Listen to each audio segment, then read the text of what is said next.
Alors, au chapitre des informations de notre continent africain, nous allons donc nous diriger vers le Burkina Faso, chers camarades peuples d'Afrique. Alors, selon l'Agence internationale burkinabé d'information, l'AIB, l'Agence d'information burkinabé, la radio France internationale, en abrégé RFI, était écoutée par 5 canaux au Burkina Faso. Il y avait donc le canal, la fréquence de Ouagadougou. Il y avait une autre fréquence de Bobo Dioulasso. Il y avait une autre fréquence de Koudougou. Une fréquence de Bafoura. Et une fréquence de Ayogoua. Voici les 5 fréquences. Ce sont les différentes fréquences, mais c'est la même radio qui émettait un peu partout, donc au Burkina Faso. Ces 5 fréquences, à l'unanimité, les autorités de la communication, en abrégé CSC, c'est-à-dire donc le CSC, c'est le Conseil supérieur de la communication. Donc le Conseil supérieur de la communication du Faso a décidé, de manière unilatérale, de retirer donc les 5 fréquences de RFI. Alors, qu'est-ce qui se passe?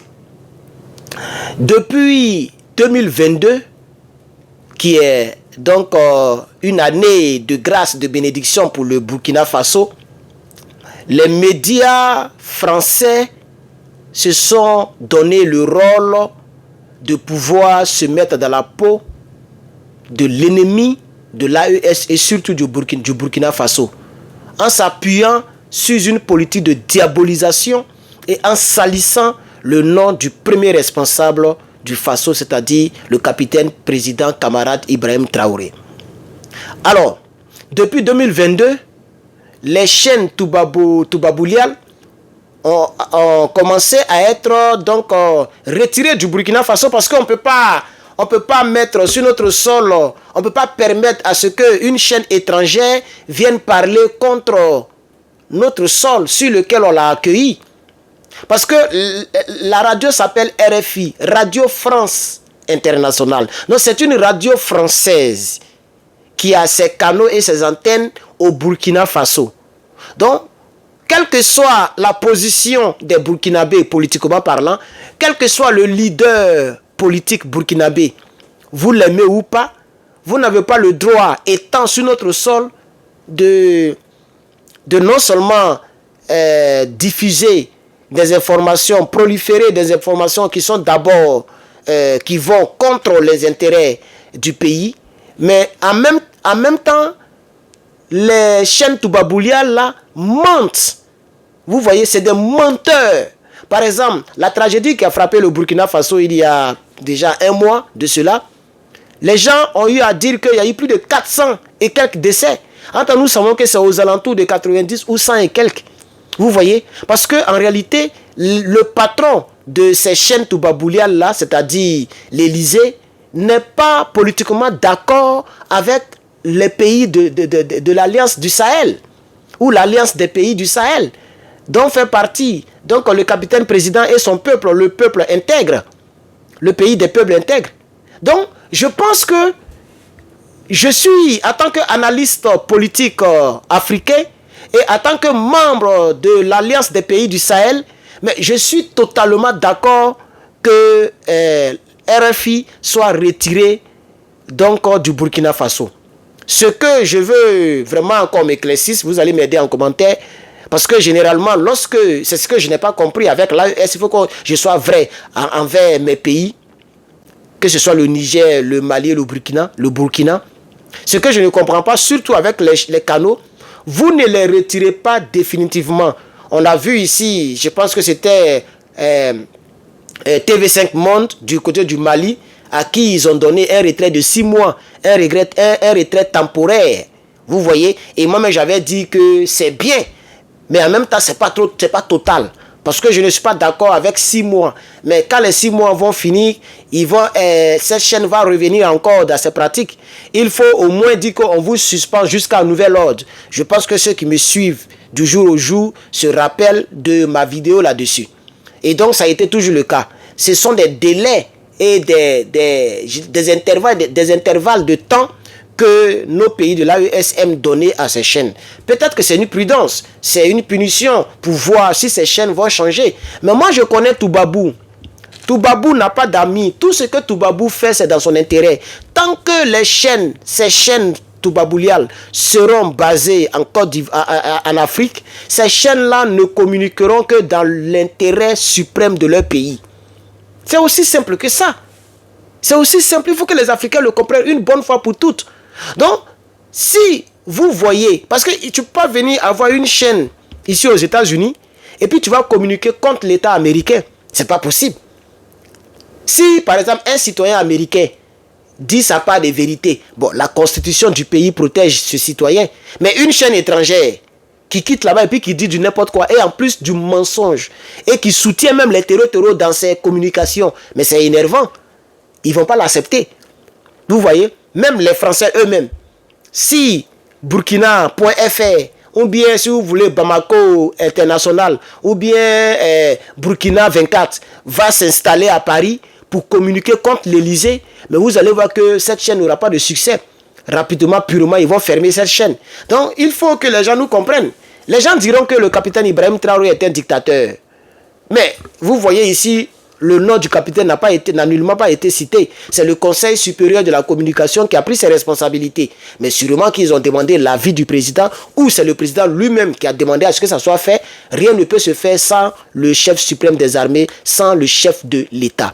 Donc c'est compréhensible et c'est déjà acquis que le président, mais vraisemblablement, a donné son point de vue, son accord, sa bénédiction pour que ces 5 canaux, ces 5 fréquences-là soient purement et simplement retirées du Burkina Faso parce que ça empoisonne. Puisque vous savez, les gens peuvent dire non, les Burkinabés ou bien les Africains n'écoutent plus ces chaînes-là.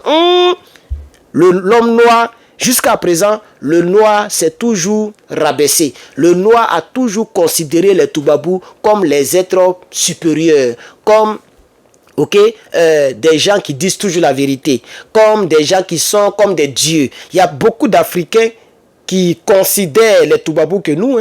Il y a beaucoup d'Africains qui vont donner les super chats, les trucs aux Toubabous, que de nous donner les trucs. Ah oui, oui, les gens vont sur les trucs là surtout les stars, ou bien les trucs, les TikTok, voilà, pour aller donner les trucs aux gens, au lieu de donner à les cyberactivistes. Et quand tu ne fais plus de direct, on vient t'embrouiller, casser les tympans. Oh, tu ne vois pas en direct, faut faire des directs, mais on fait des directs, vous ne soutenez pas les gens. Nous tous, on est devenus maintenant des gens qui préenregistrent. Soit vous nous suivez dans ce que nous vous offrons, soit vous laissez tomber. Vous voyez? Donc, parce que c'est ça le complexe d'infériorité au fait. Et puis le noir ne considère pas le noir. Le noir n'a jamais considéré le noir. C'est le combat qui fait que nous tous, on essaie d'être soudés. Sinon, le noir lui-même n'a jamais considéré le noir. Donc, je suis d'accord que malgré qu'on soit dans un combat, il est mieux de prévenir que de guérir. Il est mieux de fermer ses chaînes que de laisser les chaînes pour dire, bon, c'est pas grave, chacun peut faire ce qu'il veut. C'est que si les noirs n'écoutent plus ça, allez-y sur France 24. Regardez les commentaires. Ce sont tous des noirs qui commentent là-bas. Et vous allez voir, il y a des Burkinabés, il y a des Maliens, il y a des Guinéens, il y a des Ivoiriens. Tout le monde, ils sont là-bas. Parce que c'est une chaîne française.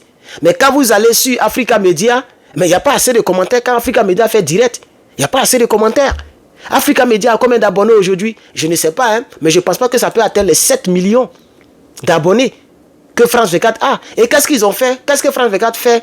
Elle limite les commentaires en direct aux abonnés. Toutes les chaînes YouTube peuvent faire ça. Pourquoi nous ne faisons pas ça?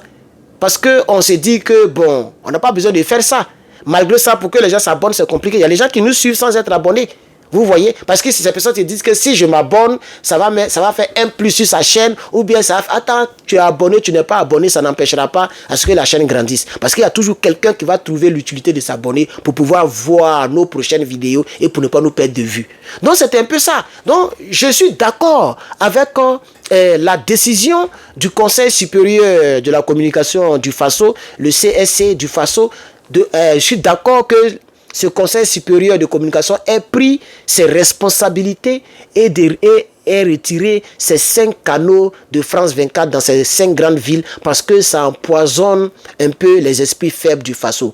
Vous savez très bien qu'au Faso, s'il n'y a rien, c'est au moins 1 million de Burkinabés qui ne sont pas pour monsieur le capitaine Ibrahim Traoré. Ah oui, il y a des Burkinabés traitent parmi vous, hein. Il y a des Maliens traitent au Mali.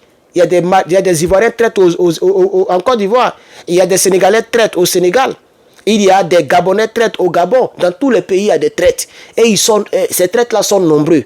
Mais la majorité a commencé à comprendre. Et surtout avec nous, les cyberactivistes, qui insistons, qui sont toujours qui sommes percutants, nous continuons de toujours sensibiliser, malgré nos vies qui sont en danger, malgré nos occupations, nous essayons de faire toujours des contenus. Chaque jour que Dieu fait, il y a des jours, je suis fatigué, mais je dis, je ne laisserai pas mes abonnés comme ça. Je dois voir l'actualité qui est là, et la plus importante, à mes yeux, je la traite. Et c'est ce que nous faisons, chers camarades. Je salue tous les cyberactivistes, même les faux, les fausseurs, les calculateurs, y compris les vrais. Je salue tout le monde, mais je salue surtout les vrais cyberactivistes panafricains. Je salue Kémy Séba, je salue Nathalie Yam, je salue Herman le Patriote, je salue Steve Beko de PPACI. Je salue vraiment, il y a d'autres noms que je ne me rappelle pas, mais je salue les vrais cyberactivistes panafricains, des gens qui se battent pour l'intérêt supérieur de l'Afrique et non pour un poste politique et non pour un homme politique. Vraiment, je vous salue. Je vais apprendre à connaître les noms par cœur pour vous faire tous les jours des big ups parce que j'ai beaucoup de respect pour les noms que je viens de citer. Moi, je vais ressembler à Nathalie Yam. Je vais ressembler à Kémy Séba. Je peux apporter mon aide à un homme politique, comme Nathalie Yam le fait pour l'AES. Elle est partie voir le capitaine. Je crois qu'elle est allée voir Assimi Goïta. J'ai vu des images comme ça. C'est pareil pour Kémy Séba. Vous voyez qu'il fait son truc de manière saine. Il n'est pas dans la distraction. Même si un jour je l'ai entendu dire certaines choses sur lesquelles on n'est pas d'accord, mais la majorité de ses prises de position, je suis d'accord. Et c'est pourquoi Dieu le maintient en vie. C'est pourquoi un jour il sera président du Bénin. Mais ça se dessine déjà. Et s'il pose sa candidature, mais moi je ferai sa campagne gratuitement. Voilà, ça je le dis déjà. Si lui-même il me regarde, qu'il me fasse confiance. Parce qu'il a montré ses preuves. Jusqu'à aller même renier sa nationalité française.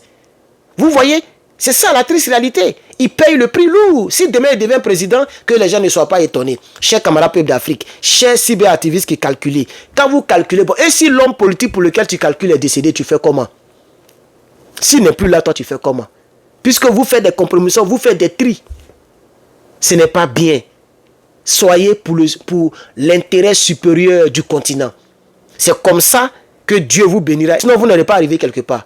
La vérité, elle triomphe toujours, comme je l'ai dit. C'est pourquoi moi, j'ai choisi la vérité. Parce que je me dis que le mensonge, ça fait honte même quand on te découvre. Ça fait honte même. Il paraît que Draman Ouattara a fait crise. Moi, je ne fais pas des vidéos sur des enfantillages comme ça. Et je pense que mes abonnés... Désolé, mon micro va tomber. Je pense que mes abonnés... Ok, comprennent mes prises de position. Et mes abonnés comprennent mes tris. Moi aussi, je fais des tris. Mais je fais des tris dans le sens positif. Je fais des tris dans des choses qui sont trop enfantines. Dans des choses qui n'apporteront pas un plus à l'Afrique. Me moquer de Draman Ouattara parce qu'il a fait crise cardiaque ou quoi là, ça apporte quoi à l'Afrique? Me moquer de Draman parce qu'il a œil penché, ça va apporter quoi à l'Afrique? Ou bien dire à Draman que, je sais pas, il a bouche penchée, ça c'est pas mon problème. Vous m'avez déjà vu dire ça de Draman Ouattara? Je suis le seul cyberactiviste, presque le seul, qui ne suit pas Draman Ouattara corporellement et physiquement. Vous n'avez pas remarqué? Vous n'avez pas remarqué? Mais là, ce que les gens peuvent appeler injure, c'est que je dis qu'il est dictateur. Il a attrapé Steve Biko, il l'a foutu en prison. C'est de la dictature. Il a fait rapatrier Kémy Séba de la Côte d'Ivoire. C'est de la dictature. Qu'est-ce qu'il n'a pas fait encore? Il a mis même ses propres gars en prison. Les Soul-to-Soul qui ont fait rébellion. C'est de la dictature. Il a pris Gbagbo Laurent. Il a pris Gbagbo Laurent, il a levé son nom sur la liste. C'est de la dictature. Il m'empêche de rentrer en Côte d'Ivoire aujourd'hui. Si aujourd'hui je rentre en Côte d'Ivoire, je m'avais en prison. Mais qu'est-ce que j'ai fait? Normalement, j'ai critiqué le pouvoir. Je n'ai pas volé. Depuis que je suis né, je n'ai jamais été convoqué. Depuis que je suis né. Que ce soit ici ou en Côte d'Ivoire, je n'ai jamais été convoqué. Même le policier ne m'a jamais donné ticket comme ça pour m'arrêter pour dire tu conduis mal. Jamais de la vie. Parce que de la manière que vous me connaissez, je suis un homme, j'aime la vérité. Même quand il y a le panneau stop, qu'il n'y a aucun véhicule, moi je m'arrête. Je fais, on appelle ça en anglais complete stop. Je m'arrête complètement 2 secondes et puis je m'en vais. Je conduis comme une femme. Je respecte les feux. Je respecte les speed limits. C'est pourquoi je dis que je suis dans la vérité et je me fais confiance. Et je vous dis, faites-moi confiance. Chers Ivoiriens, faites-moi confiance. Si je grandis dans cette atmosphère, comparaison n'est pas raison, mais je pense que je serai quelqu'un pour vous. Et je vais vous défendre jusqu'à ce que Dieu m'enlève sur cette terre. Et à vous de me placer là où vous voulez. Faites-moi confiance. Je vais soutenir le président Laurent Gbagbo. Et je vais continuer de soutenir l'AES. Et on verra ce que Dieu nous réserve. Chers camarades, ainsi prend fin donc notre vidéo sur cette affaire. Chers camarades, je vous remercie. Je vous salue depuis vos différentes positions. Voilà, efforcez-vous donc de liker. Ne vous abstenez pas de liker. C'est vraiment salutaire. C'est encourageant pour celui qui fait le contenu. Mettez beaucoup de j'aime. Et voilà, continuons le débat en commentaire. Sachez que je lirai vos commentaires. Et n'oubliez pas de passer des commandes de notre gadget, voilà, que nous vendons, qui est un scanner qui fait le diagnostic des véhicules. Sois sûr que ta voiture est à partir de 1996, parce que c'est là que le système là a été implanté dans des véhicules. Donc, tous les véhicules de 1996 jusqu'à 2024 ou 2025, ou toutes les véhicules qui vont sortir, celui-ci, il est capable de pouvoir vérifier cela. Ok, voilà. Tu peux même imprimer le rapport et le garder sur toi. Tu peux faire la mise à jour. Ok, à chaque fois que les modèles, à chaque fois que les véhicules, les nouvelles véhicules sortent, ça peut réparer tous les véhicules au monde. Ça peut scanner tous les véhicules au monde. Chers camarades peuple d'Afrique, je vous remercie. Merci pour votre aimable attention. À bientôt.